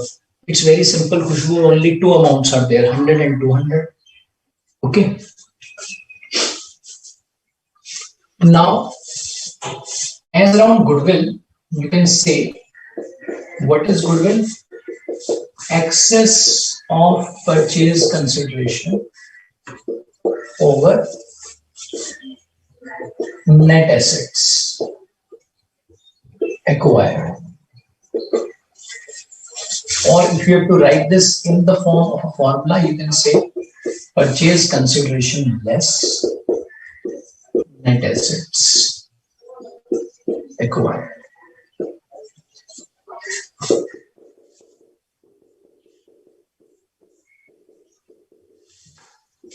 This is goodwill. Number 2.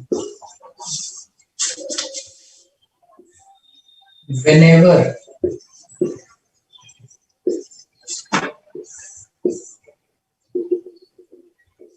this amount is negative,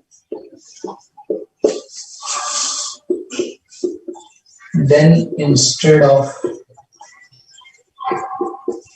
goodwill, it will be called as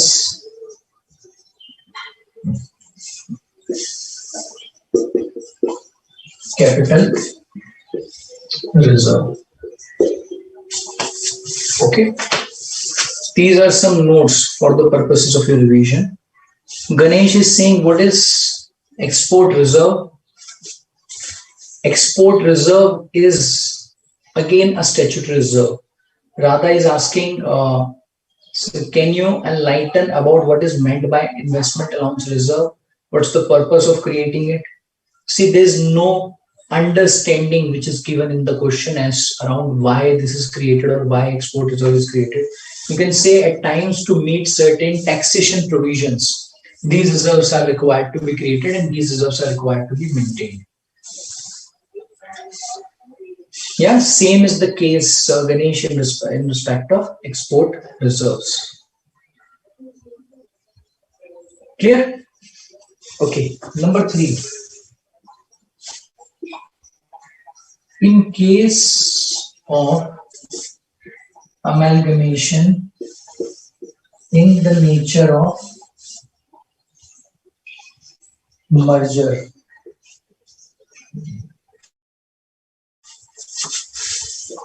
identity of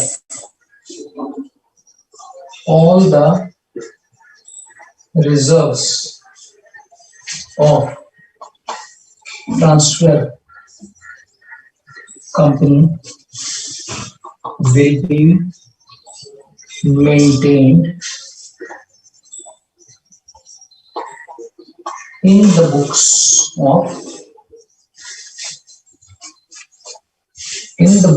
of transferee company.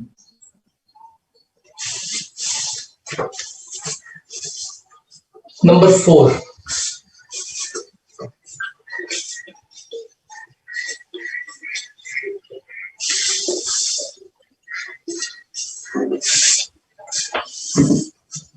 Number 4. In case of amalgamation in the nature of purchase,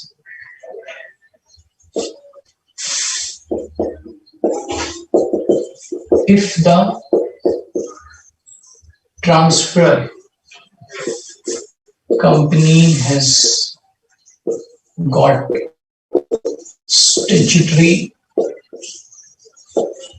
reserves whose identities are required to be maintained,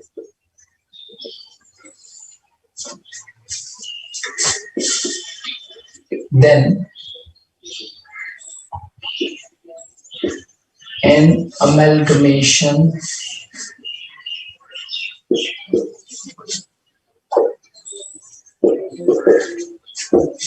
adjustment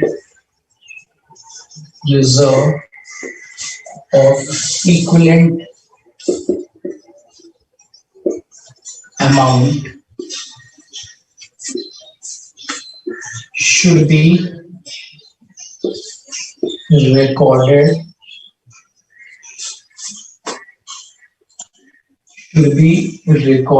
with a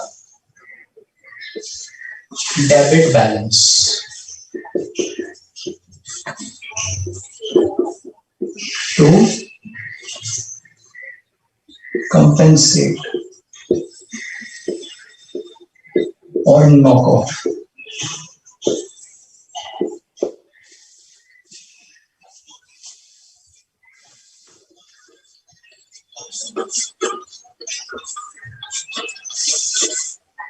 and the term for that should be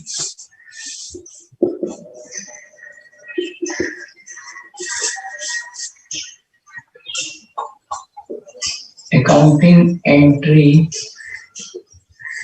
for the same would be amalgamation adjustment reserve debit to statutory reserve.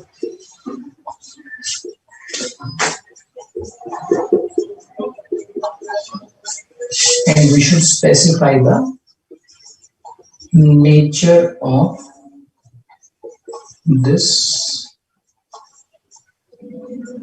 reserve.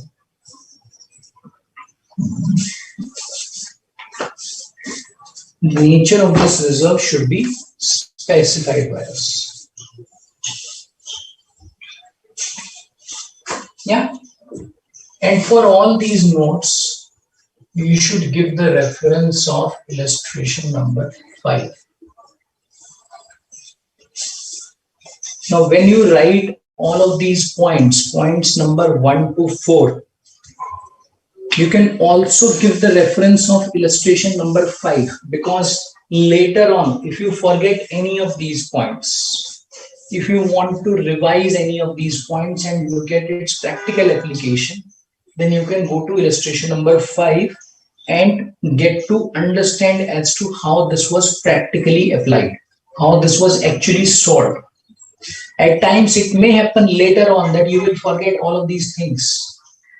And whenever you will read these points, you may not get the clarity theoretically. That is where this reference of illustration number 5 should help you. Okay. Now, you should note down your homework. Illustration 1, 3,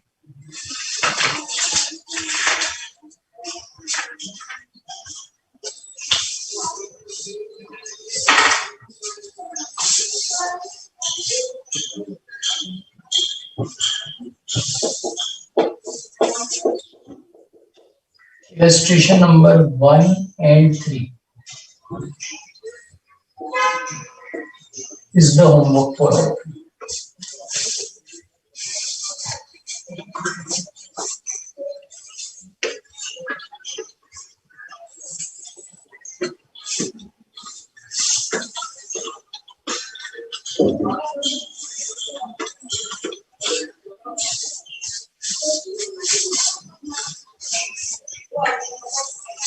Okay.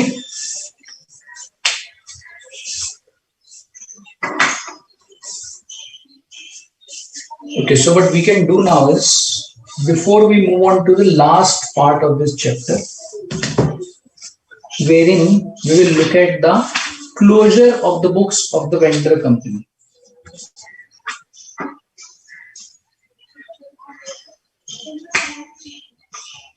We can have an understanding around your queries.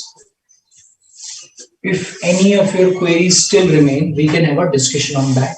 And then I'll move on to the next part for the closure of the books of the vendor company.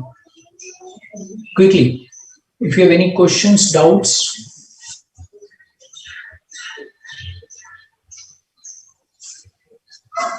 Okay, so let's move on to the next part. Transfer company, we all know, and transferee also we know.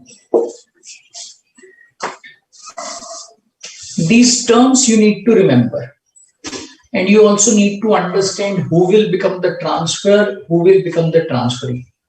Because if there is any confusion in respect of these terms, then your solution may go wrong. Now, along with this, another term gets attached to it, and which may also be used quite a lot in the question. And what is that? Transfer is also called as vendor. So this is transfer company or vendor company. So this term of transfer company or vendor company, either of them may be used. And you can also take an example. A limited is getting absorbed with B limited. In this case, who is the transferor? The one who is transferring its business, assets or liabilities. And A is also called as vendor. B will become transferee company, or B may also be called as vendee company. Okay. Clear on this? These terms are clear to all of you? Yeah.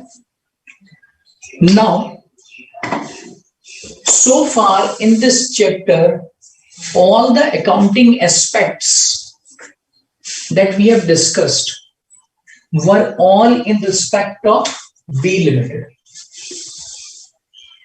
We understood everything from the perspective of B limited. How B limited will do the accounting, how B limited will create goodwill, how B limited will generate capital reserve. Everything was for transferee company. Yeah, so far. But at the same time, we also need to understand that because of the amalgamation, transfer company will come to an end. Yes or no? This company will not remain anymore. So when the company will not remain anymore, what is required to be done?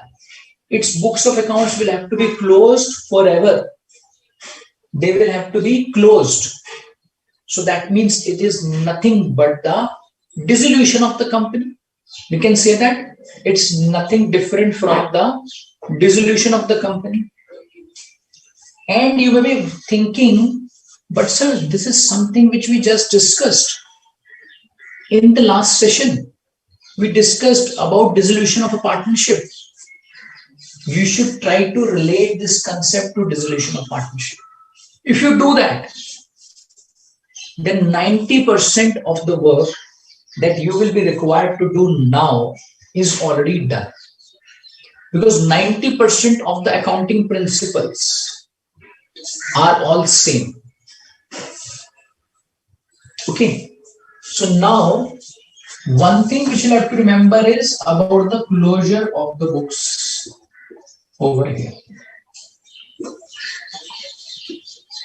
And this closure, you may note down. You should try to align this as much as possible with dissolution of partnership. Because if you do that, then this will help you quite a lot at the time of your examination. Why? Because whenever you will practice partnership, most of your concepts related to this will get clear. And your revision time will also get cut down. And you'll have to only look at the incremental part which is required over here, or the different part which is required over here. Okay. So that's the approach I'll suggest to save time in terms of your revision. Yeah. Now we can look at some small guidance around this, and which again you will find to be very similar to what we have discussed in case of partnership. So you can move on to page number 5.24. 5.24 of the study material. Yeah. Journal entries to close the books of vendor company. Means the closure of books of the vendor company. In case of amalgamation, under any of the above methods, means whether it is amalgamation in the nature of merger or amalgamation in the nature of purchase, whether we apply pooling of interest method or we apply purchase method, there shall be an accounting treatment both in the books of vendor and vendee. So it will not be limited to accounting of this which we have discussed. We also need to talk about the accounting of this company. Since the books of the vendor will be closed upon amalgamation, the assets and liabilities at book values are transferred to a separate account called as realization account. And you will be thinking, sir, do you mean to say that this is the same realization account? Yes. Sir, does it mean that we need to transfer all the assets and liabilities at book value? Yes. And when those will be realized, we need to put down the amount of realization. Exactly same. No different. And now you must be thinking that, yeah, it's actually same. And this is how you should try to practice, by setting up the correlation. Okay. With this, your practice time, your revision time will go down. Next, the purchase consideration receivable. Now, who will pay the purchase consideration? This one. And who will receive? This one. In fact, the shareholders of transfer company will receive. The purchase consideration which is receivable. First of all, this company will receive, it will transfer its assets and receive the cash, which will then be given to its shareholders. Okay. It will be credited to realization account. Same thing. That means all the assets, when they are getting realized, so we are noting down the amount. It's nothing but the purchase consideration. And we practiced one illustration based on exactly the same thing in case of partnership in the last example, in the last session. Yeah? Okay. On receipt of the purchase consideration, it is debited to equity shareholders and preference shareholders account, and balance of realization account is transferred to equity shareholders account. Oh, now we have understood that, sir, there the owners were the partners. So the balance of realization account were transferred to the partners. Here the owners are whom? For the company, who are the owners? Equity shareholders. So therefore, the balance of realization will get transferred to equity shareholders. Yeah, exactly same. Those assets and liabilities which are not taken over by the vendee company, but settled by the vendor company, are also shown in the books of vendor company only. Of course, yes. If this company is not taking over any of the assets and liabilities, then who will have the responsibility to settle it? This one. For example, if any of the partner took over, yeah. So who settled that? The partnership firm settled that on its own. Okay. So this is something which we need to understand conceptually in respect of closing the books of transfer company. Okay. Our concept which we have just discussed is limited to this point. That means very simply we need to move into realization account.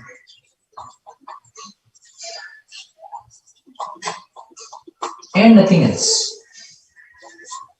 Okay. If we apply this principle, then we'll be done with this.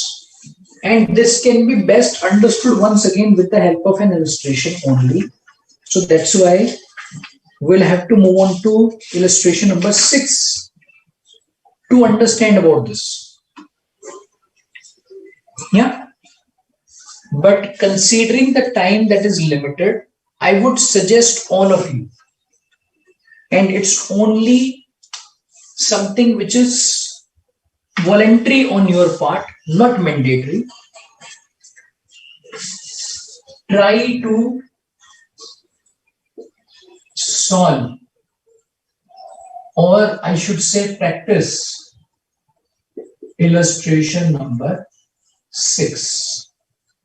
But this is not mandatory. If you want, you can do this. If you think, no, sir, you don't want to solve it, then we will also be getting onto it in the next session. And I understand our next session is tomorrow only. Okay. Yeah. So with this, we can end our discussion over here. I can see a couple of queries from Shekha and Radha.